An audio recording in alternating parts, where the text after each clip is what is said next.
Hola, hola a todos, ¿cómo están? Yo soy Hugo Romero y hoy vamos a hablar de una serie que no es solo sobre fútbol, sino sobre una lucha de clases, una lucha por un cambio social y sí, también unos goles.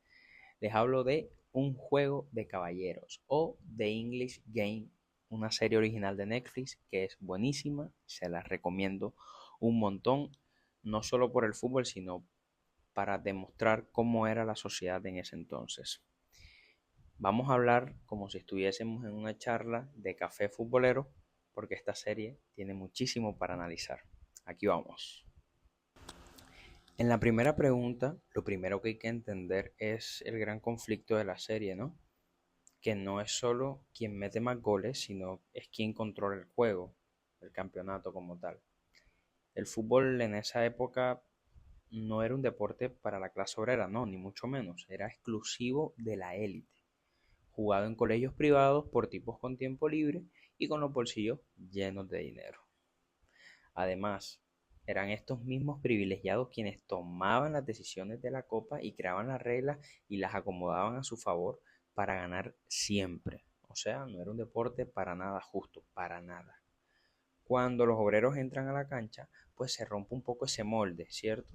Y esta tensión sociocultural de los ricos contra los obreros o los pobres, la aristocracia contra la clase trabajadora, el balón se convertía en un símbolo de democratización y empieza pues la verdadera pelea por un fútbol libre y un fútbol que sea lógicamente para todos. Respondiendo a la segunda pregunta, la asociación de fútbol en ese tiempo pues prohíbe pagar a los jugadores, pero ¿por qué? Porque ellos consideraban que no era por amor al deporte, sino que era un amor a los privilegios de ese deporte. Desde una perspectiva de clase, esta regla buscaba como que la brecha entre los ricos y los obreros pues no se cerrara ni en lo más mínimo, porque es que si tú le empiezas a pagar bien a un futbolista que es obrero además y que es muy bueno, ese jugador deja de ser obrero o se dedica solo al fútbol y pues consigue un poder adquisitivo que antes era completamente impensable. Eso no les convenía como a la élite, o sea, la idea era mantener el fútbol como un club privado donde solo podían estar quienes no necesitaban ganarse la vida con el deporte, con el fútbol, claro. Para la tercera pregunta, hay que ver cómo Fergus Sutter rompe el molde por completo. Antes el obrero solo podía hacer eso, obrero, y el fútbol era solo de los privilegiados que tenían el tiempo libre y todas estas cosas. Fergus Sutter demostró que las personas comunes también podían dedicarse al fútbol de manera profesional, cobrar por ello, vivir de su talento. Y eso lo que hizo fue que le dio esperanza a la gente del pueblo de Darwin, donde la mayoría solo veía un futuro en la algodonera o en las ventas de los suéteres deportivos, que fue posterior a la algodonera.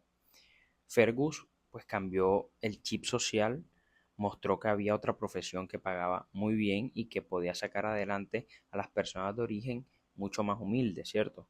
No solo jugaba, sino que también inspiraba completamente a una generación que venía.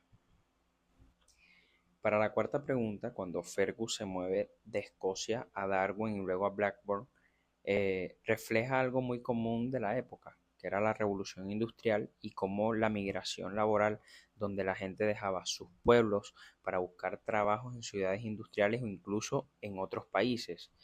Pero Fergus no solo trabajaba, también se ganaba la vida jugando fútbol. Y eso era increíble, o sea, tenía doble ingreso.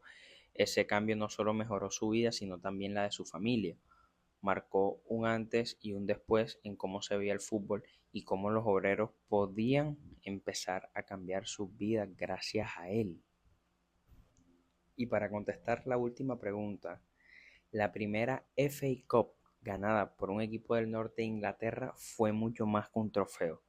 Fue un golpe simbólico a la aristocracia del sur y un mensaje claro: el pueblo también puede ganar.